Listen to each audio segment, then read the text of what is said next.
My name's Katherine Bryant.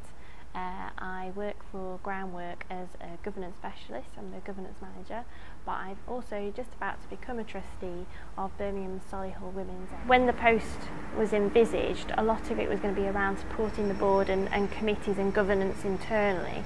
But when I arrived, there were a number of mergers happening and other governance challenges that appeared. So there was immediately more work on top of that to do, which was more around supporting, enabling and advising trustees across the Groundwork Federation.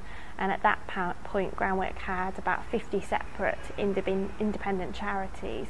Now we're down to about 35, I think, following a series of mergers and structural changes. So I did that role for quite a while before there was an internal restructure, and I was promoted to manager and got some additional resource. My colleague Fran joined me in the governance team.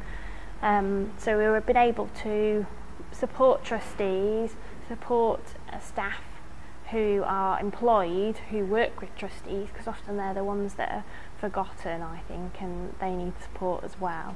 So we do a range of things from, we've got a governance website which has got lots of resources and news on it, and we're just revamping it at the moment.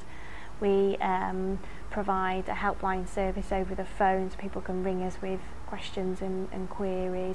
We do some training that at the moment at least is free for trustees to attend around roles and responsibilities. We want to expand that to include other things like financial governance, risk management, how to appraise the board, development opportunities really for existing trustees, and also I suppose for new trustees, but covering quite a broad spectrum hopefully. But as resources get tighter, I suppose funding our work is going to become more difficult, so we're kind of waiting to see what happens in the next 6 months. I mean, I think one of the reasons that we've been kept employed as part of the team of wider support that covers everything from HR to fundraising and lots of different things. The reason governance has been prioritised is that when trusts have had financial difficulties or even failed, it's often been weak governance or poor governance that's contributed. So there's definitely awareness that from a risk management point of view, if we can facilitate and improve governance, then that should lead to fewer trust failures, because we'll have sets of boards around the country who are challenging the executive, questioning information, and will pick up on problems before they become terminal. And I don't want that to sound like we think there's lots of groundwork trusts out there in that position, because I don't think there are, but there are definitely some where the governance could improve. There are some great boards out there, and it's how we share that practice as well and learn, rather than just sort of preaching at people what you should be doing.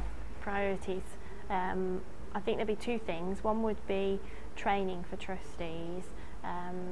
That's had quite a big impact, I think, getting out there, speaking to trustees about what they should be doing, learning from them about best practice, and understanding their needs hopefully.